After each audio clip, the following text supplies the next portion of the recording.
Matag adlaw, adunay mga tao nga sayo pa sa kabuntagon nagmata aron mo trabaho sa ilang kaugmaon. Ang uban para sa ilang pamilya.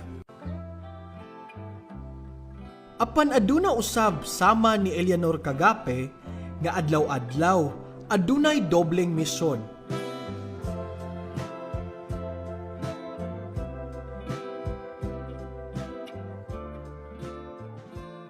Isip usa ka magtutudlo. Good morning, children! Good morning, Ma'am Kagape! Good morning, Class 3! Mabuhay!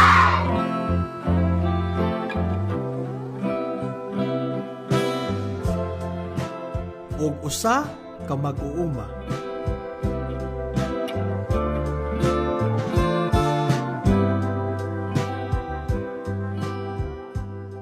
Unang-una, Ma'am Ned, nasa ko ganina, 19 years in service. Yes po. Yes po. Di unsa ba na pagsugod, Ma'am? Unsa ba yung motivation nimo nga gusto gid nimo mahimong teacher? Actually, sir, dili good teaching ang akong profession.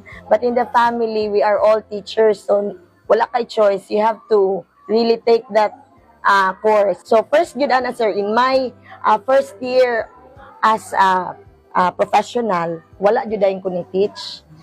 Ning abroad sa ko. After ato, murag kabali naka una-una jud ko nga may bata ko permanentino because I was a musician in Singapore and in Malaysia with my husband. I really opt to that decision nga uli ko tapos mag-teach ko. I have been in the elementary school for 18 years o mga 19 jud kay diri man jud ko nagsugod. And because ang ako ang baccalaureate is Bachelor in Secondary Education, major in Technology and Home Economics. Ever since nagunit na jud ko og EPP and GPP.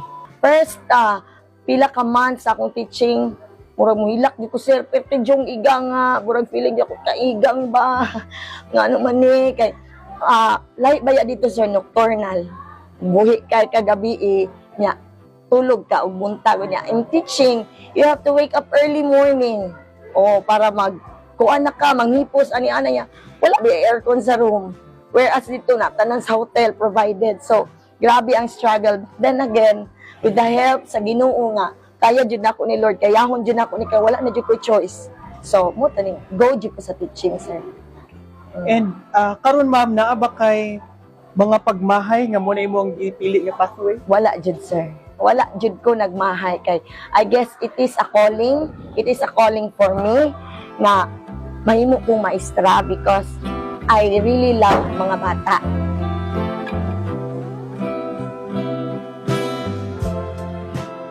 Di unsa man nimo pag-transition nga nahimo usab ka nga farmer? Di unsa man po na pagsugod? Actually sir, kami sa akong bana, love na ginamo ang farming. Anak ko nga gusto man ta mga gulay, and my mother also vegetarian kaayo sir. What to pilaminti sa balay unsay gulay nimo diri nin? Lugbati mawa kay kuan ana ba? Wa kay katong kuan, wala kay kuan.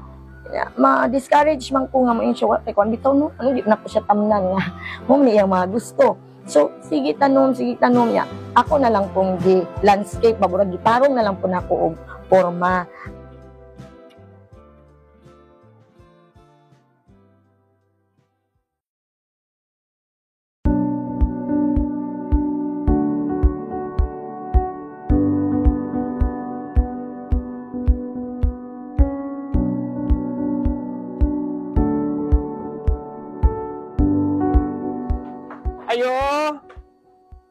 Ayo! Ay, hello sir. May Good buntag, morning. Ma'am. Nibisita mi. Sige sir, dayon. Aron mas storya ka na mo, mabisita na mo ni imong Yes, sir. garden nga. Good morning. Welcome. National awardee gyud sa Gawad Saka. Kaluyan sa Ginoo sir. Gitugot jud diha nga ma-awardan ta sa Gawad Saka. Mao na jud di, Ma'am, kining imuhang palibot sa balay mo na ni ang garden. Yes po. Mora gyud di siya sir. Within sa balay lang gyud. Yung sa ba nimo pag-manage mong time, Ma'am, nga aside nga teacher ka, Opo. tapos nakaingon ani pagyud ka. Simple lang kay sir. Before mag-adto sa school and then life after 5. Pagkahuman ako sa school, diri na sad ko pag walay klase Saturday, Sunday, diri lang gyud ang ako ang daily routine from school and then after 5 p.m. diri na pud ko sa garden. Ang tawag sa imuhang kining micro garden nimo is Kagapes crisp greens, tapos hydroponics siya, sir. hydroponics. Ma'am, kini ma'am unsay tawag nato ani? Muna hydroponics Yes na po. system. Mo ni ato ang table type NFT, tapos na siya reservoir pag i-on mo kuan lang yung tubig, then recirculation lang ang iyang style, sir. Nag-circulate lang siya sa system nimo.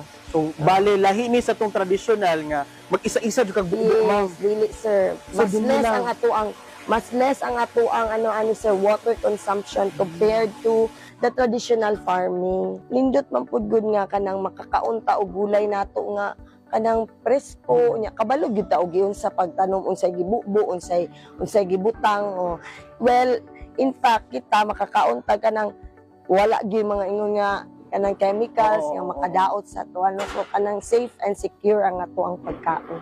Pagsugod nimo ani ma'am, diri ta man mo ninduta sa imo. Yes, vertical ni siya, sir. Kay, actually, sir, ang amo giduntang plano is magbuhat ni another isa ka greenhouse. And then, anak ko nga, mo-consume siya kaayo og space. So, akong gihimo na ko nga, atuan na lang ning ikural, tapos, at the same time, ato ang butangan og ingon ani. So, nahitabo siya nga na ingon ani na jud siya. So, maka-check ka. So ang Nga, ini niya ay- ma'am, so tubig lang ang sulod Opo, ani. yes, sir. Tapos unsa nang naa sa sulod ani niya ma'am? Coco pit, sir. Mao na among medium sa pag, tanom. So wala jud kay imo kaingon ka ma'am nga soil nga. Wala ko'y soil, sir. Ah, Kukupit lang jud ni siya, sir. Kukupit among gigamit, sir, because diri init. So dili kayo muinit ang ato ang tanom. So mao siyang mas better ang kukupit jud tanawag wapa kayang yang gamot no. Unya ang water ani ma'am, unsay inyong Ana- mo ginabutang Yes ana? po, nalang jud siya solution A and solution B sa hydroponics which is same lang gud gihapon sa ato ang sir sa plant kaya lang water based lang siya. Solution lang jud siya nga imong i-mix sa water para mo siya yung mga maghatag og nutrients. Kibali controlled ang ato ang nutrient ani kibali sa mao lang nga maka-harvest ta the right day nga gusto nato siya ma-harvest sa tama nga adlaw unya tama po nga nutrient required. Dili para sa traditional na farming na kung mag-abuno ka, dili man to niya ma-consume tanan. Masayang bali. Yes, sir. Kani siya, dili gid siya masayang. Nakahibalo ka nga finalist ka sa national gyud gagawad sa ka ma'am. Unsa imong gibati ato ma'am nga unta imong purpose naman kay makatabang, makaingon ani. Sir, beyond grateful jud kay ko, sir, no? Kana jud ko nga ang Ginoo gyud ang nag-manage jud sa imuha sa ako ang kinabuhi kay wala man jud ko nagtuo, sir. Uy nga maapil ko may anak kay ako nagtanom ra jud lagi ko.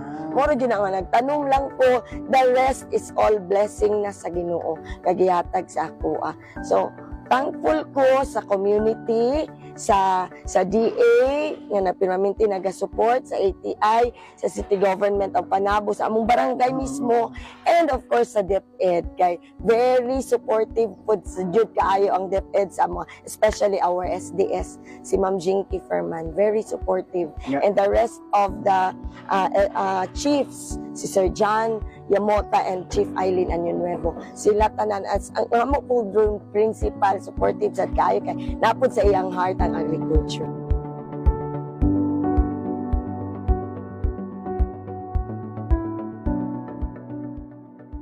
Well, it's a huge impact for the entire SDO Panabo City. The pride and honor that that award has given our schools division office is really huge, and we're very proud of that accomplishment. And in fact, it encourages other teachers, even at the level of the SDO, to also do the same advocacy. And in fact, I am one of her clients. Oo. Isa po ako sa bumibili ng kanyang lettuce. So that is something that we are really truly proud of as an accomplishment in SDO Panabo City. We have one teacher who just started being an PP teacher herself, Nagsugod lang siya, isip maestra, patanom sa ato ang mga bata. And then of course, with her family, with her husband, the entire household, they're engaged with that advocacy, and now that it has captured, no, even in the national arena, not just in our own community. So that is something we're truly proud of our teachers, because they're not only confined in our schools, they have even reached out to the community. So proud kayo ang school nga awardee siya as one of the awardees in the national level. Og tuod man sa karon paningkamot pud mi nga ang iyahang nakatunan in terms sa agriculture ma-adapt diri sa eskwelahan, makatabang siya kay karon nangayo na pud mig assistance sa DA nga kung pwede hatagan mi og materials kanang pareha sa iyaha diha sa iyahang balay nga maka-implement pud mi diri sa eskwelahan.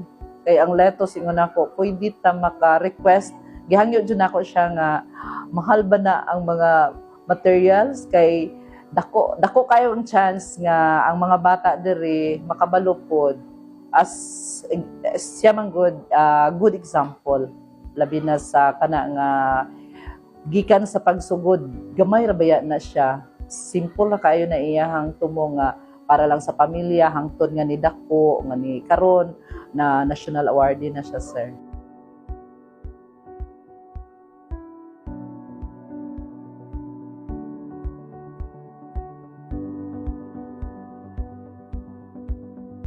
Sa imuhang perspective, sir, unsay nahimong impact niini ngadto sa tuang mga komunidad? Dako kayong impact tungod kay we have set an example that even in a busy life of a teacher, government employee, or even handling on a daily basis, she was a shimmering example nga pwede kayo nga mamahimong productive ang gamay nga lugar, even dili excuse ng busy life. Kaya si Ma'am Kagapi is an example.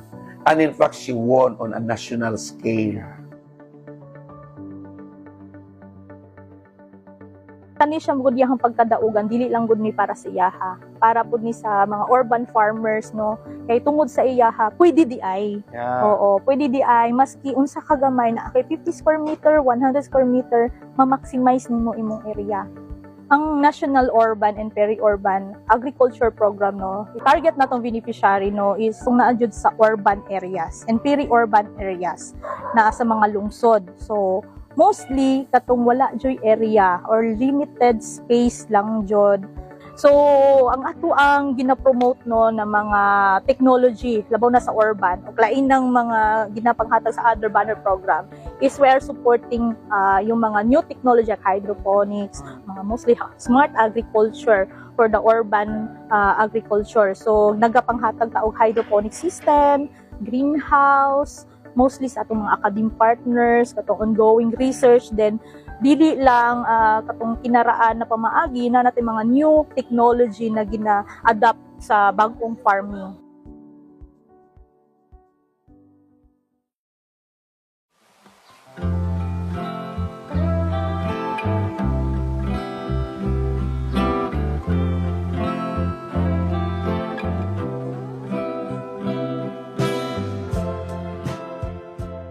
Kugi o consistency sa pagtanom kay usahay mayra jud ta kayo sa sugod, di ba? And then pagkauman dili na dayon nato ma-sustain ang ato ang pagpaningkamot usay makawang lang kay nagsugod ra ta pagkahuman biyaan nato sama ra man gud mig sa relasyon, no, ang pagtanom, no, kinahanglan jud siya i-cultivate, nag-need jud siya og love care og time bisag gamay lang. Ganina, ma'am, ang imong discussion sa imong mga pupils, katong series of events, Yes, po. pagkakasunod-sunod. Sa imuhang life karon, ma'am, unsa may maingon nimo katong turning point na sa imong kinabuhi usa? Dili. Kung baga, kanang, nakaingon jud ko, sir, nga, kanang, murag diri jud ko ang ako ang calling. Murag diri jud akong calling kay. Dagan man jud kaayo pug kuog kanang, murag na ako yung mga chances unta ba nga, lakaw. Pero wala jud ko nagpabilin jud ko. Okay, ang akong sayangan is tama ba ko nga kanang magunsa pa man ko dito for what naman nga magkuan ko nga anak ko diri, ako'y mga bata, nga anak ko'y kuan, and then makaya man ako sila i-raise. So mao na jud ko diri jud ko sa education and agriculture.